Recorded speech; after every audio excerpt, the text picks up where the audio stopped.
Sean bienvenidas, sean bienvenidos. Estamos en tiempo de Archipiélago Directo aquí en la sintonía de la 10, Capital Radio y Capital Radio en Gran Canaria. Menuda tragedia se vivió ayer en el puerto de la Restinga. Allí estaban casi todos, hasta la ministra Sira Riego. Personas, hay muchos seres humanos con historias durísimas, ¿no?, detrás de los procesos migratorios, y yo creo que nos toca hacer una reflexión como sociedad y como país que tiene que ver con la humanidad, que tiene que ver con la solidaridad, que tiene que ver con la defensa de los derechos humanos y que tiene que ver con unas políticas de acogida diferentes. Nosotros estamos trabajando con esas claves porque nos parecen fundamentales y esta tragedia desgraciadamente nos lo vuelve a poner en el centro del debate público. Bueno, pues en el centro del debate público esa tragedia vivida allí en la Isla del Hierro, donde han habido varios muertos, 7 concretamente, todos o todas en este caso eran mujeres, mujeres mayores, mujeres más jóvenes y un niño, una niña pequeña desaparecida que, bueno, no sé si a estas alturas ya del programa habrá aparecido. Estamos en el desarrollo de la actualidad en Canarias, que pasa sin lugar a dudas por la Isla del Hierro, pero que también nos lleva en la jornada de hoy a los preparatorios, a la fase preparatoria de la celebración del Día de Canarias, que se desarrolla, como bien saben ustedes, el acto principal, el acto de entrega de honores y distinciones. Es un acto pues protocolario, un acto en el que se invita a prácticamente todas las autoridades del archipiélago, a los medios de comunicación, a las empresas, a los grandes empresarios, en fin, una cita ineludible para mucha gente que cada año pues se une al desarrollo justamente de la celebración de una jornada como la de este 30 de mayo, que es este viernes, y que nosotros contaremos aquí en esta sintonía, si lo tienen a bien, seguirnos en la sintonía de la 10, Capital Radio y Capital Radio en Gran Canaria. Después del informativo de las 11:05 estaremos con todas y todos ustedes este viernes contándoles al menos 2 horitas, hasta la 1 de la tarde, un poquito de lo que acontezca en ese acto protocolario que comenzará a las 12, hay que decir que comenzará a las 12, nosotros contaremos cosas antes de esa hora.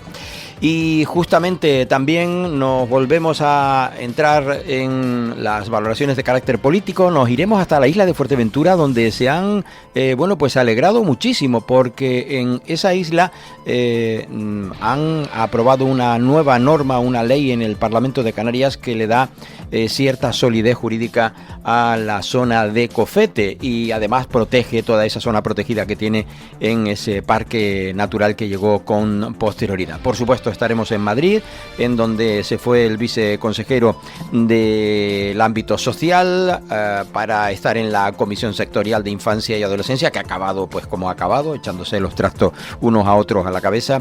Y estaremos también con Clavijo, que es con quien arrancaremos ahora, después de escuchar a la ministra, en el desarrollo de estas informaciones, de esta y otras informaciones aquí en este Archipiélago Directo. La verdad es que efectivamente, ¿no? O sea, estamos viendo el rostro más duro de la inmigración que afecta a niños, a niñas, y desgraciadamente pues el mismo muelle se vuelca al cayuco cuando habían alcanzado su sueño.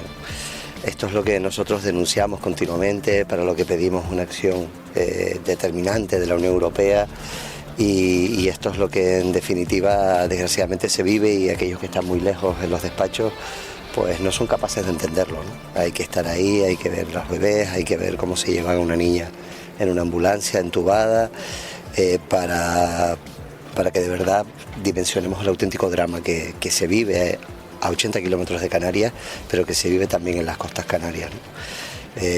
La verdad es que yo quiero felicitar a todos los funcionarios, a la Policía Nacional, a la Guardia Civil, al Salvamento Marítimo, están destrozados, a los voluntarios, a Cruz Roja, porque a veces llegan fallecidos a los cayucos, pero llegan fallecidos, ¿no? Cuando los ves y ves que se vuelcan y ves la impotencia de no poder salvarlos, pues están destrozados, ¿no? Como estamos destrozados todos. Así que felicitarlos por la profesionalidad, por la humanidad con lo que tratan a estas pobres personas que huyen de la muerte y de la pobreza, y desde luego pues desear que esto no se repita más, y que por favor de una vez por todas se nos escuche y se actúe de manera determinante. Palabras de Fernando Clavijo, presidente de Canarias. Justamente estaba ayer en la Isla del Hierro, estaba con esta comisión de la Unión Europea, de libertades de la Unión Europea, y se sufrió ese desgraciado accidente de ese cayuco que ya habían alcanzado, como bien dice Fernando Clavijo, su sueño. Bueno, pues un sueño no hecho realidad para al menos 7 víctimas, entre ellas niños que fallecían ayer ahogados en el mismísimo muelle de la Restinga. No cabe lugar a dudas que este es un drama al que, bueno, una vez más hace ese llamamiento de aquellas personas que están sentadas en determinados despachos y no comprenden lo dramático de la inmigración. Hay que ser prudente con las cifras, ¿no? Lo que nos han trasladado desde este momento 6 seguros fallecidos, al menos 2 niños o niñas, pero es que el cayuco venía como con departamentos, con lo cual la gente que estaba en la parte baja del cayuco no pudo salir, ¿no? Y siguen mirando y ahora apareció otro, ¿no? Por lo tanto, prudencia con los datos, es un drama, da igual el número, esto es un auténtico drama y desde luego, pues en fin, reiterar, ¿no? que gracias a la profesionalidad de agentes y de salvamento marítimo que se tiraron al agua sin dudar, con una mezcla de agua, gasolina que impedía la visibilidad, jugándose ellos la vida, pues han salvado a muchas personas, así que orgulloso. Bueno, pues al menos 7 víctimas mortales en ese accidente, entre ellos, como decíamos, niños pequeños que se vieron involucrados en ese dramático accidente de vuelco de ese cayuco que se volcaba en la Isla del Hierro, donde, como decíamos, pillaba al presidente del gobierno de Canarias.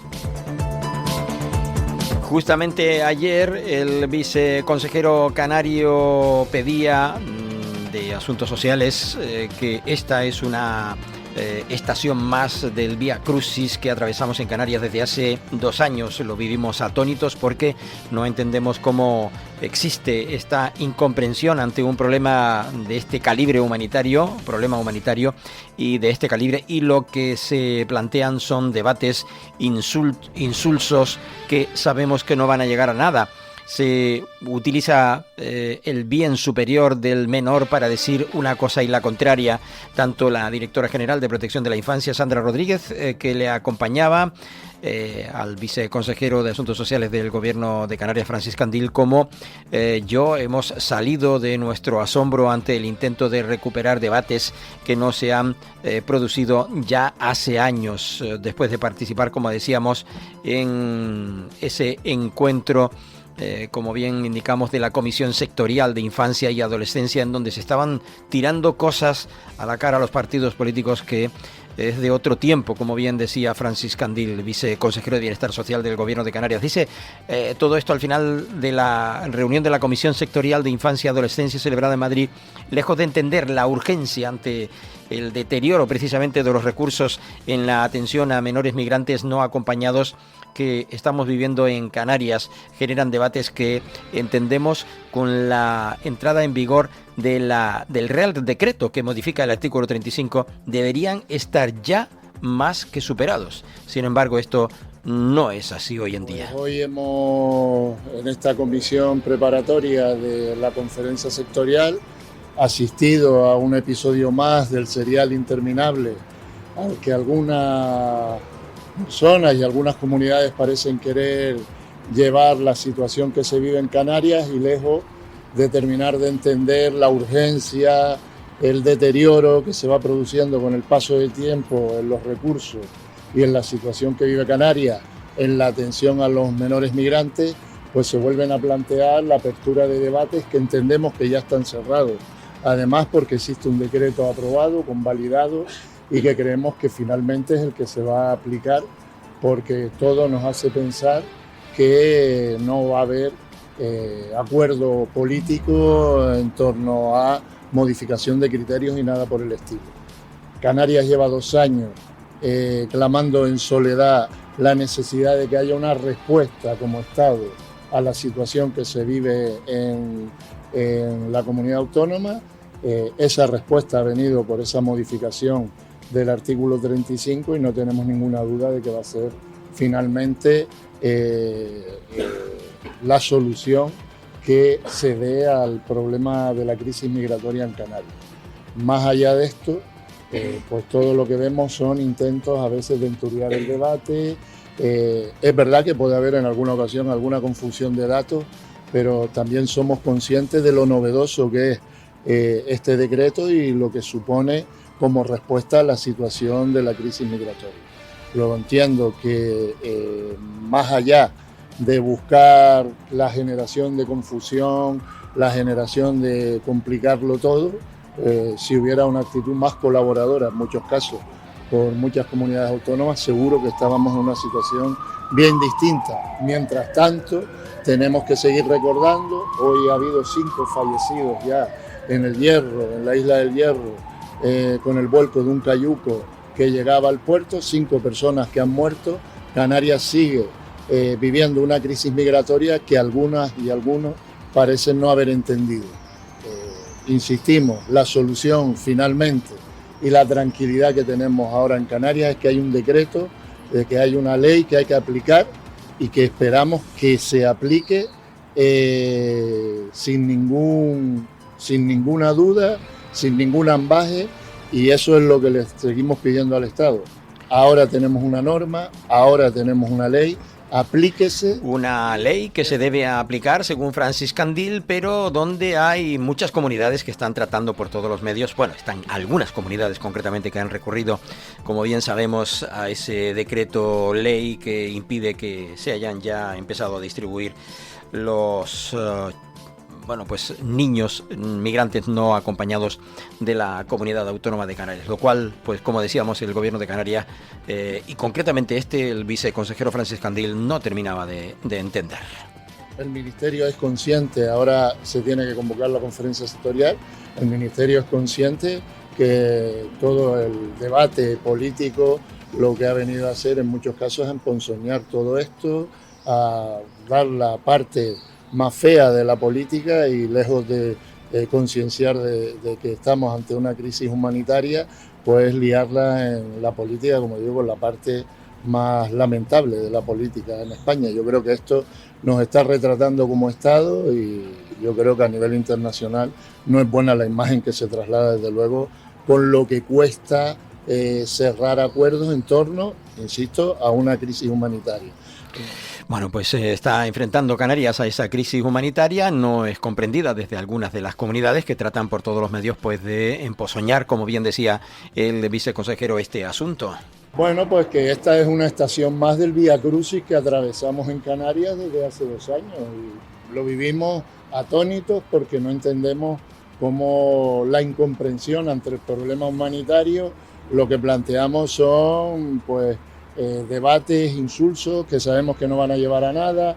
Se utiliza el bien superior del menor para decir una cosa y la contraria. La directora general de Canarias, que está hoy conmigo en esta reunión, pues la verdad es que no salíamos de nuestro asombro ante intentar recuperar debates que se produjeron ya. Francis Candil dice que lleva a Canarias años clamando en soledad ante la situación de la acogida y atención de menores migrantes, y la respuesta ha venido por la modificación del artículo 35 de la Ley sobre Derechos y Libertades de los Extranjeros en España, según manifestaba Francis Candil, quien afirmaba que no tenemos ninguna duda de que está la solución a la situación, que esta es y será la solución a la situación, a la crisis migratoria que vive nuestra comunidad, y a través de ella hay que actuar. Era lo que en definitiva venía a corroborar, a decir ayer en Madrid.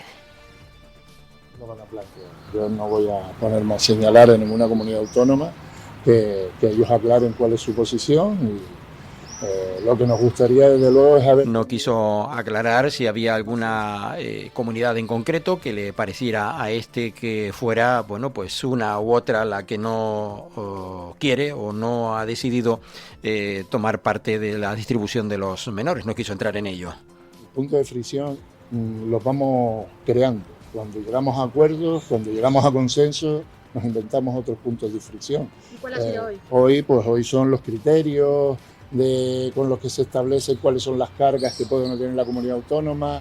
Hoy es el tema de la financiación, hoy puede ser diversas cuestiones que planteaba ayer ante los medios de comunicación en Madrid, como digo, Francis Candil, después de esa reunión de Madrid en relación a los menores en la Comunidad Autónoma de Canarias. Recuerdo esas palabras. Por último, no entienden que esta es una estación más del Vía Crucis que atravesamos en Canarias, decía ayer el viceconsejero del ámbito social de la Comunidad Autónoma de Canarias. Y como ven, lo de los menores, desde el comienzo, evidentemente, esa comisión sectorial creo que continuaba en la jornada de este día. Se irá conociendo pues la determinación que al final pues han acordado para la distribución, como digo, de los menores, y lo cierto es que las cosas pues en fin están ahí un poco en stand-by a esperar a ver qué es lo que se dilucida, qué es lo que se acuerda definitivamente si el gobierno de España decide ya empezar a distribuir los menores en territorio peninsular. Aunque hayan comunidades autónomas que lo nieguen o que no les quieran concretamente recibir. Continuamos con otros asuntos, lo hacemos con Transición Ecológica. Las patronales del metal y de Fredica presentaban un plan para el impulso al vehículo eléctrico. Recordemos que los representantes de las principales patronales del metal y de nuevas tecnologías de aquí del archipiélago canario y del sector de la automoción presentaban a la Consejería de Transición Ecológica y Energía de Mariano Hernández Zapata un nuevo plan de ayudas específicas para facilitar la expansión del vehículo eléctrico y electrificado en las comunidades de propietarios de Canarias. El encuentro contó con la participación del consejero y también de Juan Carlos Betancor, secretario general de FEMEPA, José González, secretario general de FEMETE, Rafael Pombriego Castañares, vicepresidente ejecutivo de Fredica, Juan Alberto Gutiérrez Hernández, presidente de Aniselte, y Fernando Lodos, ingeniero de Ecomove Canarias. ¿Qué decía el consejero ayer? Bueno, pues lo escuchamos. Bueno, una reunión positiva con Fredica, FEMEPA y FEMETE de cara a seguir avanzando en que Canarias cada vez haya más implantación del vehículo eléctrico, con aportaciones que nos hacen las diferentes federaciones que valoramos positivamente, que nos hemos comprometido a trabajar en ellas, a buscar fondos para que puedan ser una realidad, y siempre es de agradecer que federaciones estén tan implicados en el trabajo necesario de la implementación del vehículo eléctrico en Canarias, que al final es avanzar en la descarbonización de este territorio. Bueno, decía el consejero que este encuentro ya, que la electrificación, destacaba este encuentro que ya la electrificación del parque móvil debe ser un objetivo común y compartido, y para lograrlo la implicación del sector privado es clave. Este plan de ayudas específico responde a una necesidad concreta que puede generar impacto real, por lo que escuchamos al sector y trabajamos también para que las iniciativas como estas se conviertan en políticas efectivas en favor de la descarbonización y la eficiencia energética en las islas. Finalmente, Zapata también destacaba que esta iniciativa no solo a la sostenibilidad ambiental, sino también a generar ahorros económicos entre los canarios. Por parte del responsable de FEMEPA y FEMETE, mejor dicho, pues esto decía que las comunidades de propietarios representan un punto de inflexión para la expansión del vehículo eléctrico aquí en el archipiélago canario. Le escuchamos. Bueno, pues en Canarias el vehículo eléctrico no termina de tener la penetración que todos esperamos, y consideramos que una de las fórmulas para conseguir esa mayor expansión de vehículos en las islas, sobre todo para consolidar la descarbonización y mejorar los niveles de emisiones de los vehículos, es a través de las comunidades de propietarios. Le hemos dicho o le hemos planteado a la Consejería de Transición Ecológica y Energía, y en concreto a su consejero, a Mariano Zapata, que bueno, sería conveniente establecer líneas de apoyo a las comunidades de propietarios para que puedan desarrollar estudios técnicos de instalación común de puntos de recarga, y también conseguir que se hagan las canalizaciones para que a la hora de poder elegir entre un vehículo por parte de los ciudadanos sea más fácil optar por el vehículo eléctrico, haciendo más fácil que la inversión no sea tan elevada y conseguir que el vehículo eléctrico tenga una mayor posibilidad de adquisición por parte de los ciudadanos de las islas. Bueno, pues hablamos de Rafael Pombrego, al que estábamos escuchando, que es vicepresidente ejecutivo de Ferdica, que puso el foco en la modernización de la movilidad en las islas. Luego yo decía lo que había comentado Juan Carlos Betancor García, de secretario general de FEMEPA, que destacaba que las comunidades de propietarios representan ese punto de inflexión para la expansión real del vehículo eléctrico. Y José Juan González, secretario de FEMETE, remarcaba la urgencia de actuar en este ámbito. La electrificación no puede seguir esperando, decía aquí en la Comunidad Autónoma de Canarias. Y con respecto a otra consejería, hablamos de la aprobada por unanimidad la ley que protege el asentamiento majorero de Cofete. Ayer conocíamos ese detalle. El consejero de Política Territorial, Cohesión Territorial y Aguas del Gobierno de Canarias, Manuel Miranda, celebraba en la mañana de ayer esa aprobación por unanimidad en el Parlamento Autonómico del proyecto de ley de la delimitación del asentamiento de Cofete en Fuerteventura. Este texto normativo, elaborado desde el área que dirige Miranda, aportará seguridad jurídica a los vecinos hasta que entre en vigor los planes de ordenación de los recursos naturales y de usos de gestión del Parque Natural de Jandía. Y añadía además que supone el cumplimiento de un compromiso adquirido con los vecinos en el año 2023. Recordaba Manuel Miranda. El consejero presentaba también este proyecto de ley ante la Cámara y ha estado acompañado por una representación de los afectados, la presidenta del Cabildo de Fuerteventura, Lola García, el alcalde de Pájara, Alejandro Jorge, la consejera insular, María del Carmen Alonso, y el teniente alcalde del citado municipio, que es Alexis Alonso.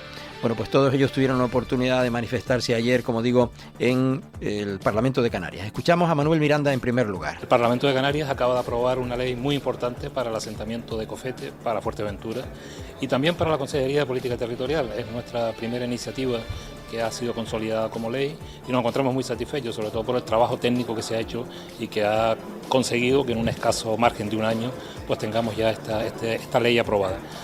Bueno, pues se ha aprobado definitivamente. Nos vamos con la pausa y volvemos al instante con más cosas aquí en este Archipiélago Directo. Recuerden que estamos en simultáneo en la 10 Capital Radio y Capital Radio en Gran Canaria. Volvemos. Estás escuchando Archipiélago Directo en Capital Radio Gran Canaria.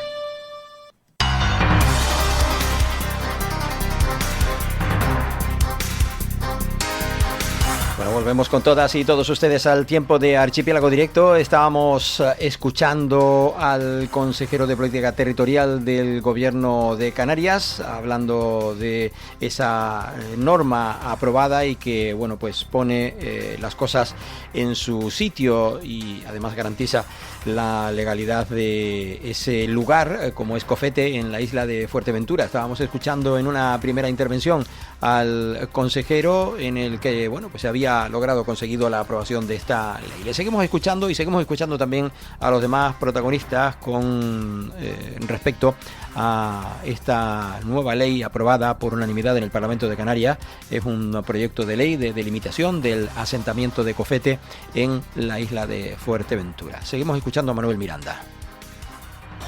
Es importante para Fuerteventura y es importante sobre todo para aquellos residentes en Cofete que durante muchísimos años han estado padeciendo esa indefinición de lo que es el ámbito del espacio de este asentamiento rural de Cofete.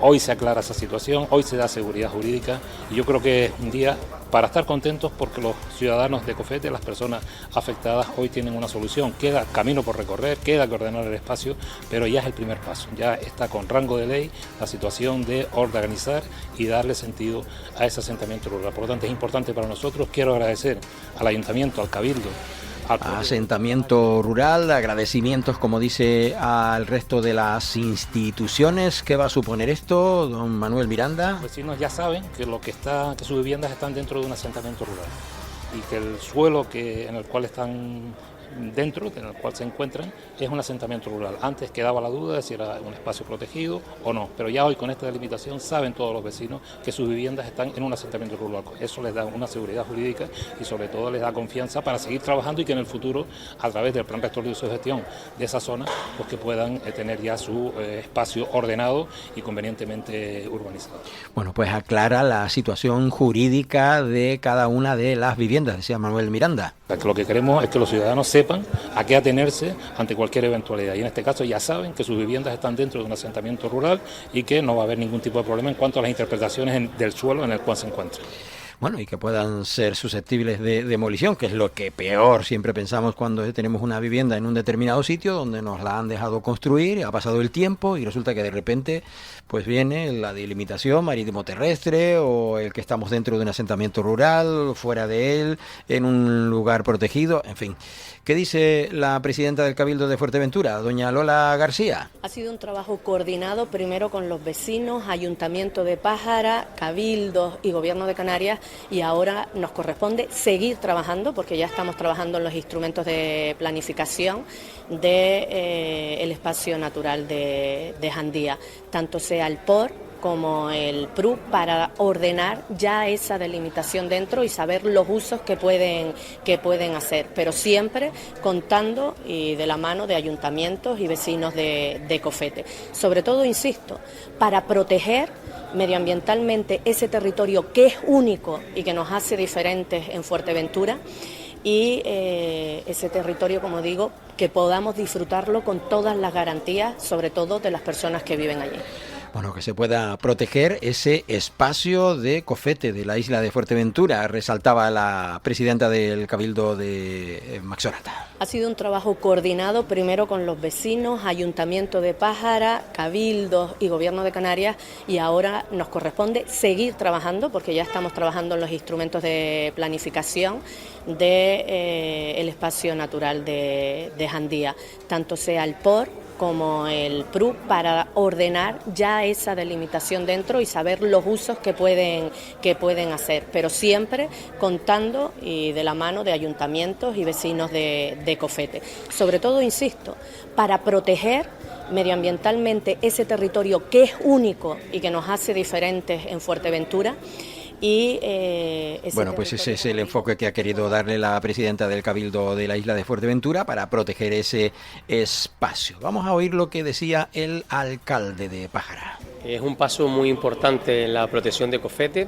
Indudablemente ha sido una reivindicación histórica que ese testigo lo han cogido los vecinos y vecinas, y al final pues nos han dado un claro ejemplo, que el ejemplo es el empuje, que al final también las instituciones públicas hemos cogido ese testigo, y desde luego agradecemos, y hoy está aquí el primer teniente alcalde junto conmigo en nombre del ayuntamiento, a esos vecinos y vecinas, al Gobierno de Canarias y al Cabildo de Fuerteventura, porque sin lugar a dudas el trabajo que se haga entre las instituciones es lo que al final beneficia a la población, y tenemos uno de los parajes más importantes y más bonitos del mundo como es Cofete, y la obligación institucional es protegerlo. Bueno, pues la obligación institucional es de proteger también, evidentemente, la norma, la ley, el lugar, el espacio, pero también el derecho de los vecinos, decía el alcalde de Pájara. Es indudable que la apuesta que han hecho los vecinos y vecinas por la protección de Cofete es indudable, y lo han hecho de una forma muy clara y muy contundente, reivindicando a las instituciones públicas que diéramos un paso al frente. Y lo que tenemos que hacer desde las instituciones es precisamente ponernos del lado de los vecinos para proteger este entorno, que ahora con este paso, que no es definitivo pero sí es trascendental, se verá que lo siguiente al final será la consecución de la protección integral en las condiciones que se establezca mediante los mecanismos que se pongan encima de la mesa, pero vamos a tener una garantía jurídica para los vecinos y vecinas que viven en ese poblado, y también para los que lo visitamos y queremos que Cofete tenga las garantías jurídicas que merece. Bueno, pues el alcalde, como decíamos, de Pájara, hablando en ese sentido, ¿no? En el de las garantías también que necesita el espacio y también los vecinos de ese paraje natural, como es el de Cofete. De 100 y pico vecinos, es cierto que Cofete viven vecinos y vecinas que incluso están empadronados en esa zona, pero también es cierto que luego pues hay muchos visitantes, y en épocas como estas, que se acercan las fechas de San Juan, Cofete pues es una fecha en el calendario ineludible para la isla de Fuerteventura. Lo vemos con su romería, lo vemos con todas las tradiciones y costumbres y evidentemente nosotros como canarios tenemos que proteger nuestro territorio. Bueno, pues bienvenida Pérez, en representación de los vecinos, manifestaba en el Parlamento de Canarias que se ha dado ante los medios de comunicación cumplida respuesta a una deuda que las instituciones mantenían con Cofete y calificaba que la aprobación de la ley era la reparación de la dignidad de los vecinos en un primer paso para reconocimiento de Cofete. El alcalde de Pájara, ya le escuchábamos, señalando que el expediente de la Consejería de Política Territorial era una respuesta, reivindicación histórica, que también reconocía, como decíamos, la vecina en representación del resto de los vecinos del lugar. Bienvenida, Pérez. Supone una deuda que tenían las instituciones con Cofete, con el núcleo poblacional más importante de Jandía. Supone una reparación a la dignidad de los vecinos, puesto que Cofete se ha tratado de una forma, jurídicamente hablando, que nosotros reconocemos injusta y creemos que ha sido injusta. Se nos ha enjuiciado por lo penal y nosotros creemos que ha sido injusto. Digo creemos.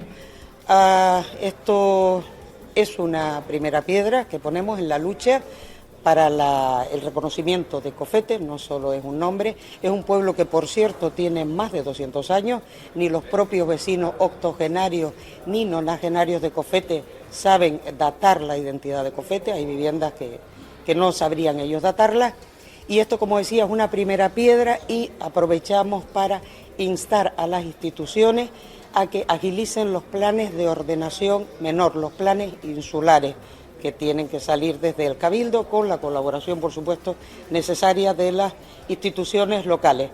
Aprovecho para dar las gracias primero a todos los vecinos, yo simplemente los represento, soy el altavoz, a todos los vecinos que han estado detrás, apoyando moralmente, físicamente y de forma bastante...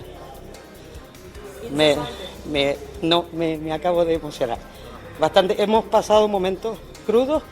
Y bueno, aprovecho para dar a los vecinos las gracias en los momentos más complicados, jurídicamente hablando, y aprovecho para dar las gracias también a las instituciones que de una vez por todas se hayan animado simplemente a reconocer una evidencia. Ahí está el cementerio Cofete para todos aquellos que lo hayan visitado, que da fiel testimonio a lo que fue una población importante en el sur de Fuerteventura. Fue una población importante en el sur de Fuerteventura y ahora, bueno, quizás menos, pero ahí están. Esta concretamente hacía esa valoración al respecto de lo que opinaban los vecinos, solo era su portavoz, los portavoz de los vecinos, pero reconocía la labor de todas las instituciones para poder sacar este tema adelante. Nosotros llevamos reivindicando ya unos cuantos años activamente, muy activamente, porque la justicia nos cayó como una losa encima, ha hecho muchísimo daño a los vecinos de Cofete. Activamente desde el 2021, pero ya de antes se comentaba con las instituciones que la situación era insostenible. Tengamos en cuenta que Cofete fue anterior a todos los planes de protecciones posteriores, fue muy anterior al parque natural, a la zona cepa, a todo eso nosotros no sabíamos. Mientras se reconocían los planes de prevención con los cuales nosotros estamos de acuerdo, se nos venían leyes encima que nosotros desconocíamos y todavía aún hoy hay vecinos que desconocen qué cosas sí y qué cosas no se pueden hacer en un parque natural. Bueno, pues nos alegramos por esos vecinos de ese enclave, ¿no?, de la isla de Fuerteventura. A ver si se va tomando como norma y se va regularizando pues todas aquellas situaciones difíciles, complicadas, ajustadas evidentemente a ley, porque si la ley le cayó encima a ese lugar fue porque la ley estaba hecha de la manera que estaba hecha. No digo ni bien ni mal ni lo contrario. Estaba hecha como estaba hecha y en fin, los jueces pues caminaban junto a las denuncias que correspondían con ese tema ajustado a la norma. Seguimos en Archipiélago Directo, en la 10, Capital Radio y en Capital Radio en Gran Canaria.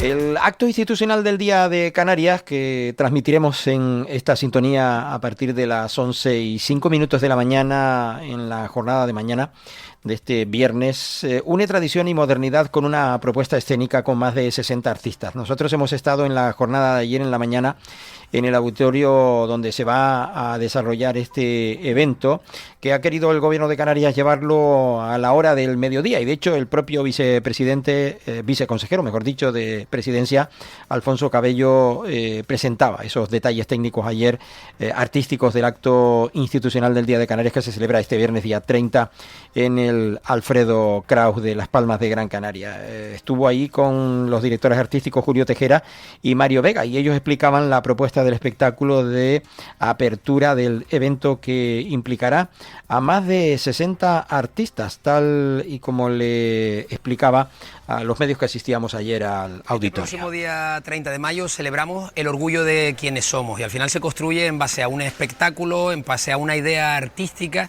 La Luz del Horizonte, que viene a ser un recorrido sensorial y emocional desde el origen de Canarias y cómo hemos ido evolucionando y quiénes somos a día de hoy. Más de 60 artistas canarios van a pasar por este escenario, unas composiciones musicales y artísticas totalmente pensadas para ese día y para poner en valor quiénes somos, y una idea muy importante también, con un enfoque femenino de cómo la mujer ha ido ayudando a construir este archipiélago a lo largo de la historia. Además, se añade este año a lo que es la música y la danza otra perspectiva, que es la poesía también, en voz o a través de las letras de 8 mujeres que hacen este recorrido histórico de Canarias. Una novedad, va a ser por primera vez en horario de mediodía a las 12 de la mañana, nos parece que aporta también para que se pueda desplazar desde todo el conjunto de islas a disfrutar de este espectáculo y pueda seguir en esa idea de ir sumando cada vez más importancia a este día. Los verdaderos protagonistas, al final hay una parte de obertura, hay una parte artística, ese punto de encuentro de más de 60 artistas, un elenco de técnicos, productores, todos los profesionales trabajando de las 8 Islas Canarias para que suceda aquí y el próximo día 30, pero al final es el acto institucional que va a reconocer esas 3 medallas, esas 14 medallas y esos 3 premios canarios que vienen a ser el sentir y el reconocimiento a la tradición y el futuro de esta comunidad autónoma. ¿Cuánta gente se va a mover? 14 medallas. En el operativo estará en torno a unas 120, 150 personas. Esperamos, y ya tenemos confirmadas más de 1.200 personas para el espectáculo el próximo día 30, o sea que creemos que va a ser un día y un evento muy especial. Muy bien, bueno, pues esto fue lo que decía ayer Alfonso Cabello con respecto a este evento. Se le preguntó también por lo vivido en la isla de El Hierro, pero remitió a las valoraciones hechas por el presidente del gobierno, que estaba allí precisamente en este lugar. Mario Vega, decía yo antes, junto a Julio Tejera, es una obra original de Mario Vega y Julio Tejera, por tanto, directores artísticos de esta obra. Vamos a escuchar en primer lugar a Mario Vega hablando de ello. Soy Mario Vega y soy el director artístico de la obertura. Bueno, pues yo creo que es un proyecto muy ambicioso por parte del Gobierno de Canarias, ya que la idea es esta luz del puerto, es una apuesta por una visión general desde el origen, desde lo clásico hasta el futuro del territorio canario, a través de sus creadoras, sus creadores, desde poetisas de las 8 islas hasta maravillosas intérpretes en danza, en teatro, en música, que durante aproximadamente 20 minutos consiguen transportarnos y hacer un viaje audiovisual, sensorial, por esas tesituras que nos mueven, que nos emocionan, que van desde el tambor herreño hasta la música electrónica. Entonces todo ese viaje nos permite tener una visión de una Canarias contemporánea, una Canarias moderna, una Canarias que habla otro lenguaje, y aprovechando también el contexto que tenemos de maravillosas creadoras y creadores que tenemos en nuestra tierra, que se unen en pos de un proyecto de estas características. ¿Ha meditado algún mensaje con carga política sobre la identidad del archipiélago, la necesidad a lo mejor de mejorar su autogobierno, de incrementar su capacidad de tomar decisiones? Sí, bueno, yo creo que siempre que nos subimos a un escenario se está haciendo política. Yo creo que se está haciendo política hablando sobre todo de la capacidad creativa en este caso del pueblo canario, y sobre todo planteando en todo momento una visión, una mirada hacia el futuro, a través de la cultura, a través de la música, a través del teatro, pero una mirada hacia el futuro, y cómo ese viaje que nos permite trabajar desde poemas de Josefina de la Torre o Mercedes Pinto, y todo eso se convierta hasta que termina siendo algo que es un mensaje que es imperecedero, ¿no? Que es lo que tiene el arte cuando es universal, que no tiene caducidad, y entonces desde esos textos clásicos podemos llegar a maravillas experiencias sonoras que se van a disfrutar ese 30, gracias a la tele en todo el archipiélago y a la gente que esté presenciándolo aquí. Efectivamente, es un evento que se va a poder escuchar en la radio, se va a poder ver en la televisión canaria, como bien ha dicho el propio Mario Vega, y bueno, eso tiene su peso, eso tiene su responsabilidad. Julio Tejera le acompañará ahí al frente de la coordinación de esta gala artística del Auditorio Alfredo Kraus de Las Palmas de Gran Canaria. A nivel musical se han hecho unas piezas que son pues basadas sobre todo en ranchos de Lanzarote. Hay otra pieza que es una rorró, hay una folía y al final hay una parte urbana donde salen todos a tutti en el escenario. Estará Belén La Jalada, estará Julia, estará Alba, todos son gente joven, son gente con futuro, muy talentosa aquí en Canarias y saldrán para afuera seguro. Y luego habrá un coro juvenil, habrá danza, habrá audiovisuales también muy potentes y esa será más o menos la obertura, ¿no? Hay un mensaje de solidaridad, hay un mensaje también de acogida, hay un mensaje porque son textos de poetas canarias que abordan toda esa sensibilidad que tenemos y esa idiosincrasia y especificidad de las islas, ¿no? Entonces se ha querido hacer en esta música pues que se vea reflejado también que somos solidarios y que acogemos, ¿no? Bueno, pues se va a ver reflejado que somos solidarios en esta tierra, que es lo que venía en definitiva a indicar este director artístico de este evento, que comenzará en torno a las 11 y... No, es más bien a las 12 del mediodía cuando empieza el evento en sí. Quienes comienzan a las 11 de la mañana somos nosotros para tener allí el mayor número de protagonistas posible para llevar a ustedes pues la antesala de lo que allí se desarrolla. Y el Gobierno de Canarias, hablando de otro ámbito, del ámbito de la vivienda, entregaba 8 inmuebles protegidos en Santa Lucía de Tirajana. Hasta allí fue el consejero Pablo Rodríguez pues para entregar esas llaves y aprovechar pues para decir que es la tercera entrega de viviendas, de llaves de vivienda y de viviendas que se realizan en lo que va de legislatura, casi 2 años. En los últimos 8 meses el Gobierno de Canarias ha hecho entrega de 50 viviendas. Las de la jornada de ayer se sumaban a las 16 inmuebles de promoción que han sido entregadas en Ingenio y 26 en el municipio de Agaete, según indicaba Pablo Rodríguez ayer a los medios de comunicación presentes en el lugar. Hoy es un día muy importante, un día de alegría, porque se entregan 8 nuevas viviendas de alquiler asequible en el municipio de Santa Lucía. Lo cierto es que hace 15 años que no se entregaba una vivienda en Santa Lucía, una vivienda pública. Fue en el 2010 las últimas viviendas que se entregaron en Santa Lucía y muestran efectivamente el compromiso de este gobierno en seguir avanzando, en dar respuesta a la emergencia habitacional.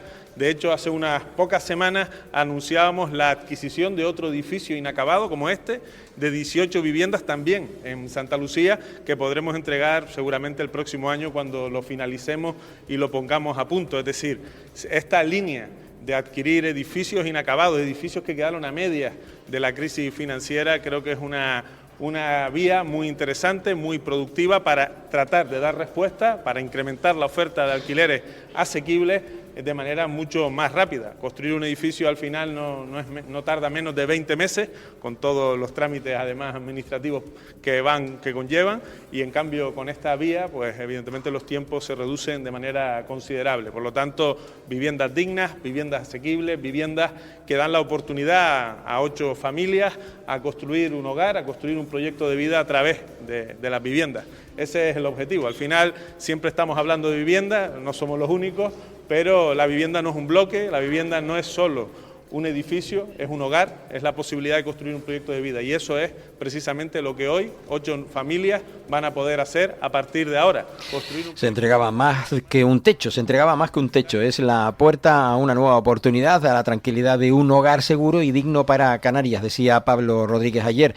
Por su parte, el alcalde de Santa Lucía de Tirajana, Francisco José García, manifestaba que el municipio y 8 familias de Santa Lucía de Tirajana estaban de enhorabuena porque la consejería les entregaba las llaves concretamente de su casa. Le escuchamos. Hace más de 10 años que no se entregan viviendas de este tipo en el municipio de Santa Lucía de Tirajana. Y yo creo que el trabajo de manera coordinado y de la mano entre las dos administraciones pues empieza a dar su fruto. Hace un par de meses se entregaron viviendas de protección, viviendas privadas de protección pública, y seguimos también trabajando de la mano con esta consejería por otros suelos que se han cedido en el municipio de Santa Lucía, concretamente en los barrios de Casa Pastores y Sardina, y me consta que se están haciendo los trabajos necesarios para avanzar y poder empezar la construcción durante este mandato. Además, también me consta que la consejería está adquiriendo otros edificios. Bueno, el municipio de Santa Lucía de Tirajana en Gran Canaria y otros municipios a lo largo y ancho del territorio canario que también trabajan en ello, en posibilitar viviendas. Rosa Dávila y Lope Afonso, el vicepresidente, daban ayer a conocer los asuntos aprobados del Consejo de Gobierno de Canarias. Brevemente vamos a escuchar a Rosa Dávila haciendo referencia a algunos de los asuntos en la rueda de prensa de ayer en el Cabildo de la isla de Tenerife. De energías renovables, pero no de cualquier manera, no a costa de nuestro patrimonio natural, no a costa de nuestros espacios naturales protegidos. Así que desde el Cabildo de Tenerife respaldamos la posición de los ayuntamientos de Fania y Güímar y también de sus vecinos, y coincidimos plenamente en que esta ubicación no es la adecuada y compartimos su preocupación por la preservación de este espacio natural protegido. Los informes técnicos nos dicen que las consecuencias sobre el paisaje, la biodiversidad y el hábitat de especies protegidas sería muy negativo e irreversible. Así que, dado cuenta de este asunto, vemos otros asuntos que también son de especial relevancia en el Consejo de Gobierno. Probablemente el más importante tenga que ver con el impulso a la política de becas del Cabildo de Tenerife. Como saben, es la política de becas más potente de toda España, y hoy redoblamos los esfuerzos. Bueno, pues recordemos que el Cabildo rechaza la construcción de 2 parques eólicos que ponen en riesgo el patrimonio natural de Tenerife. Los proyectos afectan al entorno del barranco de Fania y Güímar, y espacio protegido con la categoría de monumento natural y parte de la red Natura 2000. Era de lo que hablaba Rosa Dávila después de esa decisión aprobada por el Cabildo de Tenerife. Un Cabildo que apoyará proyectos juveniles en 31 municipios que beneficiarán a más de 200.000 jóvenes de la isla tinerfeña. Y también otra noticia es que se presentaba en tal caso la temporada 25-26 de la Sinfónica de Tenerife. Y Rosa Dávila y Lope Afonso, que solicitan una reunión urgente con el subdelegado del Gobierno y AENA por el colapso precisamente de control de pasajeros en el aeropuerto de Tenerife Sur. Más de 500 pasajeros, según se ha conocido, durante horas en una sala atestada sin que todos los puestos de control estuvieran operativos. La presidenta denuncia la falta de respuesta del Ministerio del Interior tras haber enviado una carta formal al ministro Marlaska. Y el pulso audiovisual se mantiene en Tenerife con rodajes de gran proyección internacional. En lo que va de año, la isla ha acogido el rodaje de una quincena de series y también de largometrajes. Datos del Cabildo tinerfeño. Un Cabildo que activa una nueva convocatoria de becas con una inversión de hasta 12 millones de euros para los estudiantes tinerfeños. Un Cabildo que invierte 1 millón de euros en las instalaciones deportivas del municipio de Arico. Una intervención, como decíamos, importante y destacada. Y como les comentábamos, la Sinfónica de Tenerife presentaba su temporada 25-26. Prácticamente no tenemos tiempo para esta noticia, pero escuchamos brevemente las palabras de José Carlos Hacha, hilo conductor de la temporada sinfónica. A los ayuntamientos, una convocatoria también novedosa, la sacamos el año pasado, destinada a los 31 ayuntamientos para proyectos financiados. Bueno, pues no, eran las palabras concretamente de la presidenta del Cabildo tinerfeño. Nada más. Nos despedimos aquí de esta primera hora, de esta primera parte de este espacio de Archipiélago Directo. Volvemos mañana, pero será este viernes a partir de las 11:05 desde el Auditorio Alfredo Kraus de Las Palmas de Gran Canaria para contarles lo que allí esté sucediendo. Miguel Ángel González Suárez y quien les habla, les acompañaremos en unos minutos, en esos minutos que estarán previos precisamente a la celebración del evento de la entrega de galardones en el acto institucional del Gobierno de Canarias y que este año se celebra en el mediodía. Se saca de la noche para llevarse al mediodía. Gracias por la atención prestada. Les invitamos a seguir en la sintonía de la 10 Capital Radio y también en Capital Radio en Gran Canaria. Yo sigo contándoles noticias de la actualidad de Gran Canaria. Estás escuchando Archipiélago Directo en Capital Radio Gran Canaria.